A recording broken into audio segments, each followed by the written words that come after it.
Sadeya, une femme africaine puissante vivant dans l'un des quartiers périphériques de la Nouvelle-Orléans, avait 26 ans et avait passé une grande partie de sa vie à essayer de comprendre les connaissances mystiques que sa grand-mère lui avait transmises. Sa famille possédait un héritage spécial qui influençait depuis des générations les esprits et la nature. Ce qu'elle avait hérité, ce n'était pas seulement de vieilles légendes, mais aussi un ancien collier lui permettant de ressentir les énergies, de voir l'avenir à travers les rêves et de se protéger contre certaines créatures. De plus, elle avait le pouvoir de tenir à distance des entités surnaturelles pouvant nuire aux humains, et cette force avait permis à sa famille de faire face à de nombreuses menaces dans le passé. N'oubliez pas de liker, de laisser un commentaire et de vous abonner. Cela nous motive énormément. Merci. La lune était pleine et les rues étaient enveloppées d'une magie où d'anciennes histoires pouvaient prendre vie. Sadia travaillait de nuit dans un café lorsqu'un homme attira son attention en entrant. Grand, vêtu de manière ancienne, mais avec un charme mystérieux, il portait une veste légèrement usée et son regard intense semblait venir d'un autre monde. Ses yeux dégageaient une énergie étrange, à la fois dangereuse et fascinante. Ils échangèrent un bref regard, mais soudain, il durcit son expression, détourna les yeux et s'éloigna rapidement, comme s'il luttait pour se contenir.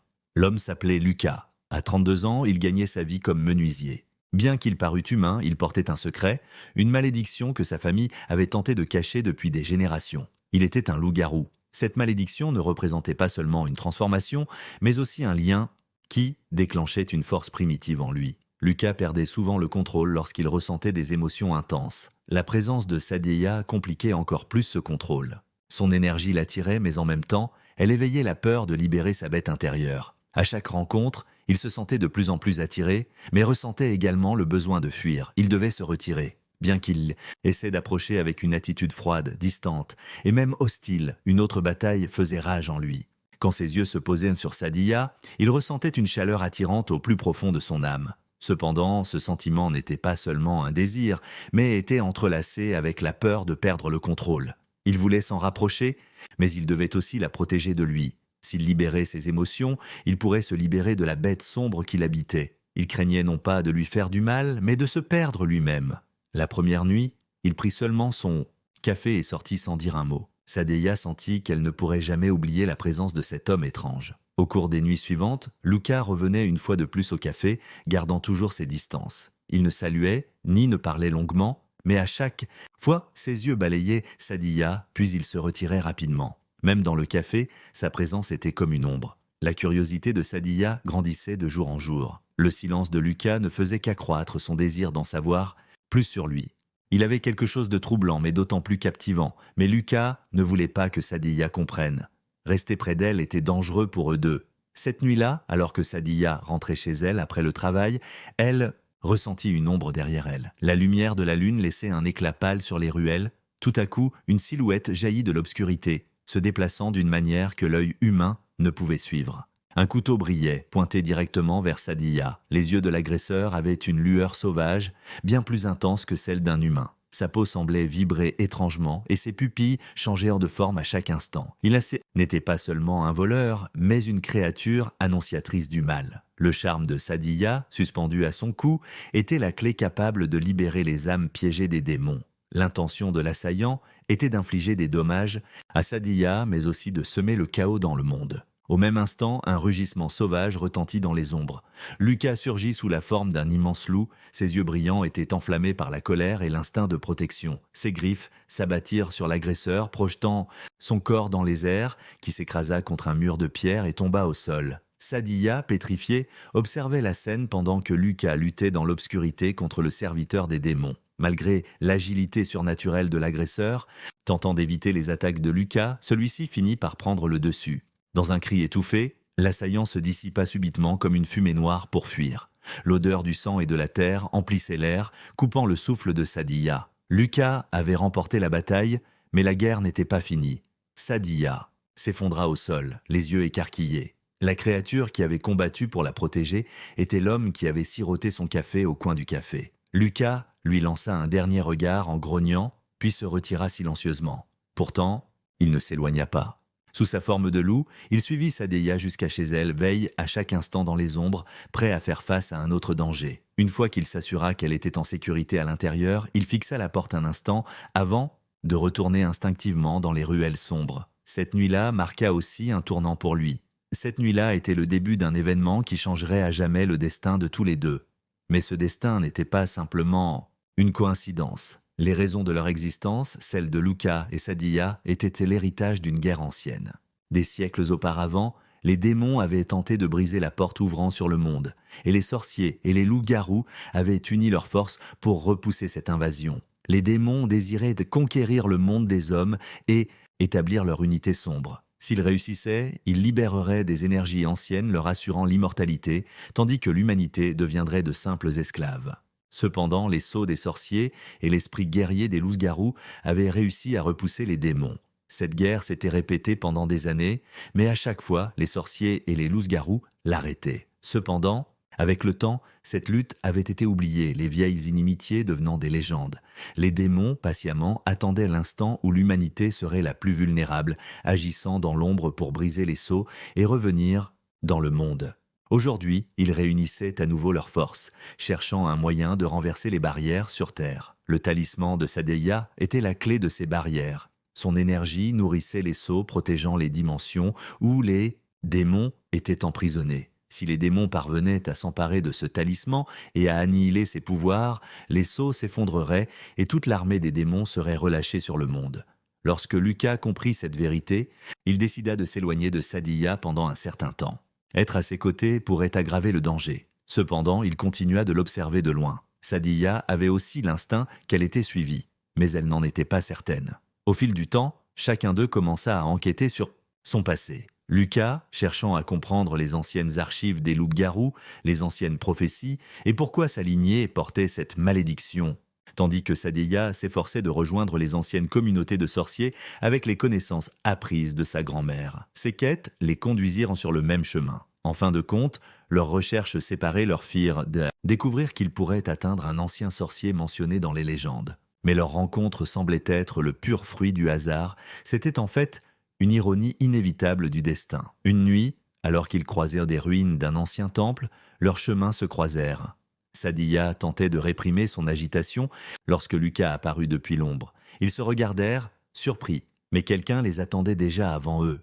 La personne à la longue robe, au visage ridé et au regard sage, semblait être un être venu d'un temps lointain. Non seulement un mage, mais aussi un témoin vivant des anciennes guerres. Son bâton, orné de vieux sceaux, scintillait dans la pénombre. « Enfin, vous êtes arrivés » murmura-t-il d'une voix profonde et résonnante. « Votre chemin fait partie d'une prophétie bien plus ancienne et dangereuse que vous ne le pensez. Mais il nous reste encore du temps. » Cette nuit-là, ils allaient enfin découvrir ce que destinait leur destinée. Le vieux mage prit une profonde respiration et parla d'une voix que même le temps n'avait pu user. « Vous êtes les fragments vivants d'une prophétie oubliée par l'histoire. Les héritiers d'une guerre enfouie dans les pages poussiéreuses du temps, mais qui n'a jamais été complètement perdue. » Fermant les yeux, il s'enfonça dans les profondeurs du passé et continua. Au XVIe siècle, l'humanité a vécu l'un de ses jours les plus sombres. Les démons avaient trouvé un moyen de s'échapper de leur dimension scellée et avaient envahi le monde. Avec l'obscurité s'abattant sur ce monde, les villes furent réduites en cendres, les royaumes s'effondrèrent, et les humains, perdant la raison, se retournèrent les uns contre les autres. Le chaos s'étendait partout, les frères tuaient leurs frères. Les humains avaient eux-mêmes transformé leur monde en enfer. La faim, la peur et la mort obscurcissaient même le ciel. Les démons, se renforçant en consommant les âmes humaines, constituaient leurs armées de corps humains. Et Dame maudite, c'est alors que les sorciers et les loups-garous se rassemblèrent. Les sorciers étudièrent des sorts interdits écrits dans des textes anciens pour trouver des moyens d'arrêter les démons. Les loups-garous sortirent en chasse aux démons, utilisant leurs capacités surnaturelles et leurs instincts. Une grande guerre éclata. Les champs de bataille furent baignés de sang, les montagnes s'effondrèrent, et même les mers furent empoisonnées par la malédiction des démons. Cependant, les sorciers et les loups-garous, unissant leurs forces, réalisèrent un dernier sacrifice pour effectuer un grand rituel. Dans ce rituel, certains des plus puissants sorciers se sacrifièrent pour créer les sceaux sacrés qui emprisonneraient les démons. Les loups-garous consacrèrent les plus puissants de leurs guerriers pour être les gardiens de ces sceaux. Finalement, les démons et leurs armées maudites restèrent piégés entre les dimensions. Cependant, ce sceau ne garantissait pas une sécurité éternelle. La puissance du rituel devait être transmise de génération en génération et les sceaux devaient être protégés. Si cette chaîne était rompue, les démons reviendraient et l'humanité serait de nouveau plongée dans les bras de l'enfer.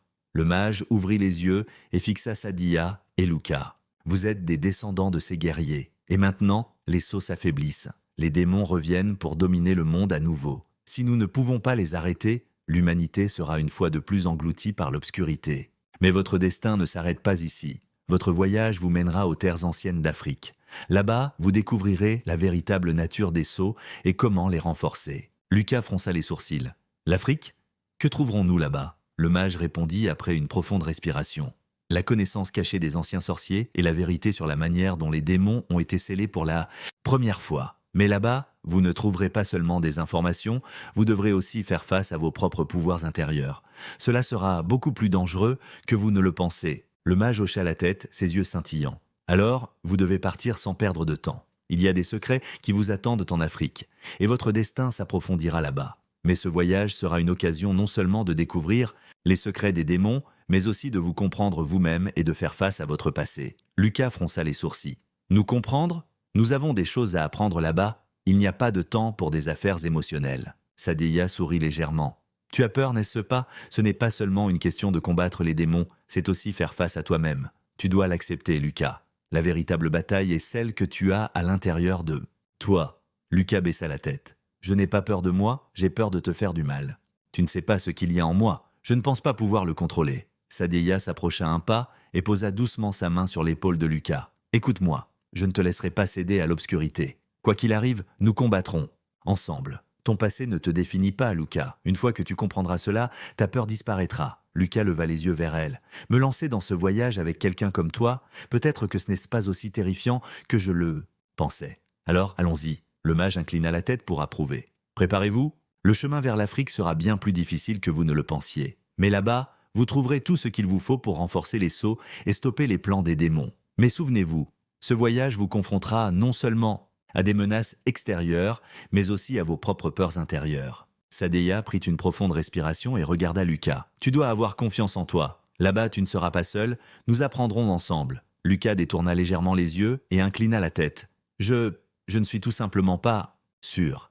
J'ai peur de perdre le contrôle. Que se passerait-il si l'obscurité en moi se réveillait là-bas et si je te faisais du mal? Sadia sourit doucement et posa sa main sur le bras de Lucas. Si tu cèdes à tes peurs, c'est alors que tu perds véritablement. Mais fais-moi confiance, Lucas. Nous apprendrons ensemble à diriger la puissance qui est en toi. Et je suis là, quoi qu'il arrive. Le mage sourit légèrement. Votre destin est lié. Dévoiler le secret du sceau sera une opportunité, non seulement d'arrêter les démons, mais aussi de vous découvrir vous-même. Maintenant, partez. Une plus grande vérité vous attend en Afrique. Lucas et Sadia tombèrent dans un long silence après les mots du mage. Ils savaient tous deux que le voyage à venir ne serait pas une simple expédition. En partant pour l'Afrique, l'attraction entre eux commençait à devenir encore plus évidente. Pendant le vol, Sadia remarqua que Lucas lui jetait parfois des regards furtifs, mais il détournait toujours les yeux pour regarder par la fenêtre. À leur arrivée en Afrique, une maison faite de vieilles pierres les accueillit. Cette maison avait été préparée par le mage et était entourée de sceaux spéciaux pour les protéger de l'énergie des démons. Dès que Sadia entra, elle se sentit enveloppée d'un calme inattendu. Lucas, bien qu'il savait que l'endroit était sûr, luttait contre le tumulte à l'intérieur de lui. À mesure que la nuit avançait, le temps passé ensemble éveillait des sentiments de plus en plus intenses. Sadia pouvait sentir que derrière la posture sombre de Lucas se déroulait une grande bataille au sein de lui-même. « Lucas, tu peux avoir confiance en moi », dit-elle en posant sa main sur la sienne. « Ne laisse pas tes peurs te capturer. » Lucas hésita un instant, puis prit une profonde respiration. « Le problème n'est pas d'avoir peur, Sadia. Le problème, c'est d'avoir peur de te perdre. Je sens que mon monstre intérieur pourrait se libérer à tout moment. Et si je te faisais mal ?» Sadia sourit doucement. « Le talisman du mage te garde sous contrôle, Lucas. Tu ne me feras pas de mal. Et tu le sais, tu dois croire en toi. » À cet instant, un adoucissement apparut dans les yeux de Lucas. Il ne pouvait pas échapper à l'attrait croissant en lui. La présence de Sadia était comme une lumière au milieu des ténèbres. Cette nuit-là, alors que la pluie frappait doucement le toit, ils ouvrirent enfin leur cœur l'un à l'autre en se faisant confiance. En racontant ses peurs à Sadia, Lucas se sentit perdu dans la chaleur de ses mains. Sadia, à son tour, apaisait ses craintes en lui rappelant que tout était sous contrôle. Ils se rapprochèrent de plus en plus, leurs barrières intérieures s'effondrant une à une. Lucas pensa qu'il pourrait enfin contenir son obscurité en compagnie de Sadia. Sadia souhaitait lui faire ressentir qu'il n'était pas seulement une malédiction, mais aussi un esprit puissant. Ce soir-là, leur lien se transforma d'un simple partenariat de destin en une passion qui embrasait les profondeurs de leur cœur. Les premières lueurs du matin annonçaient une nouvelle étape dans leur voyage alors qu'ils avaient atteint les anciennes terres abandonnées par les anciens sorciers en Afrique. Au centre d'une vaste vallée se dressait un immense arbre. Son tronc était gravé des sceaux datant de milliers d'années. C'était le lieu sacré dont parlait le mage. Sous l'arbre se trouvait une pierre tombale que le temps avait oubliée. Lucas et Sadiya s'approchèrent avec précaution et examinèrent les anciennes écritures dessus. Les doigts de Sadiya caressaient les symboles étranges gravés dans la pierre et instinctivement, elle sentait ce qu'ils signifiaient. « C'est un guide. Il décrit comment réaliser le rituel, dit-elle d'une voix basse. Lucas scruta les environs avec attention. « Nous ne sommes pas venus jusqu'ici pour rien. Si nous voulons renforcer les sceaux, nous avons besoin de plus d'informations. Nous devons être au cœur de cet endroit. » À ce moment-là, une légère brise se leva et la pierre commença à se déplacer lentement. Une lumière brillante en émergea, les deux se jetèrent un regard rapide puis, prenant une profonde respiration, décidèrent d'entrer à l'intérieur. À l'intérieur, ils trouvèrent une pièce où les anciens sorciers réalisaient autrefois leur rituel. Les murs étaient ornés de textes anciens et un grand cercle de sceaux occupait le sol. Un livre de magie poussiéreux au centre attira leur attention. Lorsque Sadiya prit le livre dans ses mains, les symboles s'illuminèrent à son contact. Lucas, prudent, dit « Ce rituel pourrait être plus puissant que nous le pensons », en regardant Sadiya dans les yeux. « Si nous faisons une erreur, les démons pourraient revenir. » Sadiya baissa les yeux vers les pages du livre. « Si nous suivons les bonnes étapes, nous pouvons renforcer nos sceaux. Mais cela pourrait nécessiter un sacrifice. » Lucas prit une profonde respiration. « Quoi qu'il arrive, nous le ferons ensemble. Si ce voyage est un test pour nous, je ne craindrai pas de l'affronter. Mais sache, Sadiya, quoi qu'il arrive, je te protégerai. » Juste à ce moment-là, une odeur âcre envahit l'air. Un démon, se déplaçant si rapidement qu'il était presque invisible, s'approcha d'eux, émergeant de l'ombre. Ses yeux luisèrent d'un rouge vif, et bien que piégé entre les dimensions, il tentait de briser le sceau avec toutes ses dernières forces. Des fumées sombres s'élevèrent de lui, diffusant une froideur mortelle qui fissurait même le sol de pierre. Tout à coup, le démon attaqua Sadiya. En s'approchant d'elle, les ombres autour se mirent à bouger, tordant l'air comme un vortex, rendant tout échappatoire impossible. Sadiya, le souffle coupé, sentit son corps devenir lourd, comme s'il était enchaîné par des chaînes invisibles. Ses yeux s'ouvrirent avec terreur alors qu'elle voyait le démon tendant la main, essayant de toucher son âme. Les yeux de Lucas s'assombrirent. Sans réfléchir, il se jeta devant Sadiya et accueillit l'attaque du démon dans sa poitrine. Alors que son corps était projeté en arrière, il poussa un cri aigu. La chaleur se répandait dans sa poitrine. Il pouvait sentir sa peau se déchirer et son sang couler sur le sol. Pendant que sa forme de loup luttait pour se libérer, le talisman du mage le retint au dernier moment. Bien qu'il tombât sur ses genoux, il réussit à se relever en maîtrisant sa puissance primitive. Malgré la violence de l'attaque, il ne céda pas. Dans un dernier effort, il planta ses griffes dans la poitrine du démon, le repoussant en serrant les dents. Il était blessé, mais ne tomba pas. Avec une détermination de fer dans les yeux, il se tourna vers Sadiya. « Je vais bien, la bataille n'est pas terminée », murmura-t-il, le souffle court. Mais ils savaient, tous deux, que cette nuit-là, leur destin serait scellé à nouveau. Sadiya, bien que saisie par la peur, ressentait quelque chose de grandissant en elle, le courage.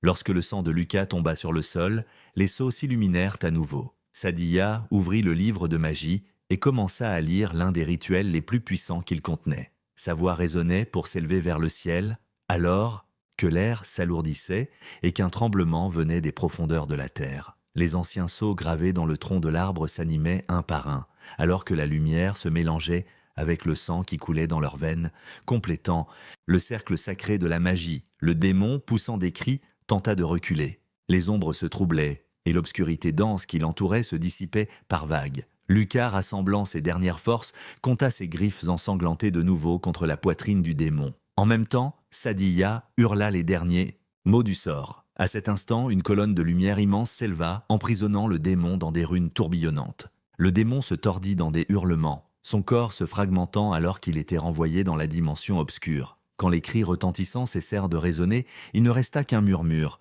Le sceau refermé, protégeant à nouveau le monde, Lucas tomba sur ses genoux. Sa blessure était profonde, mais il n'était pas mort. Sadiya accourut et le prit dans ses bras. « Ne me laisse pas, Lucas, dit-elle, les larmes aux yeux. » Lucas sourit légèrement. « Je te l'ai promis, Sadiya, nous allons combattre ensemble. » Le ciel s'éclaircit, et les sceaux étaient de plus puissants. Mais cette victoire n'était que le commencement. car les démons chercheraient un nouveau moyen de revenir. Et Luca et Sadeia n'étaient plus seulement les gardiens du destin, mais aussi l'un de l'autre. Le sage mage prit une profonde respiration et parla d'une voix que le temps n'avait même pas usée. « Vous êtes les fragments vivants d'une prophétie oubliée par l'histoire, les héritiers d'une guerre enfouie dans les pages poussiéreuses du temps, mais qui n'a jamais été complètement perdue. » Luca et Sadeia comprirent donc qu'ils se battraient non seulement pour sauver le monde, mais aussi pour ne pas se perdre l'un l'autre. L'amour qu'ils ressentent sera mis à l'épreuve sur le champ de bataille. Sans l'un, l'autre serait incomplet. Leur destin était lié comme un sceau, et désormais le combat ne serait pas seulement contre les démons, mais aussi contre l'obscurité qui chercherait à s'emparer de leurs âmes. Luca murmura en regardant Sadeia dans les yeux. « Je me battrai non seulement pour le monde, mais aussi pour toi. » Sadeia, lui serrant la main, répondit « Moi aussi, je ne te laisserai jamais seul. Nous gagnerons ensemble ou nous tomberons ensemble. N'oubliez pas de liker, de laisser un commentaire et de vous abonner. Cela nous motive énormément. Merci. »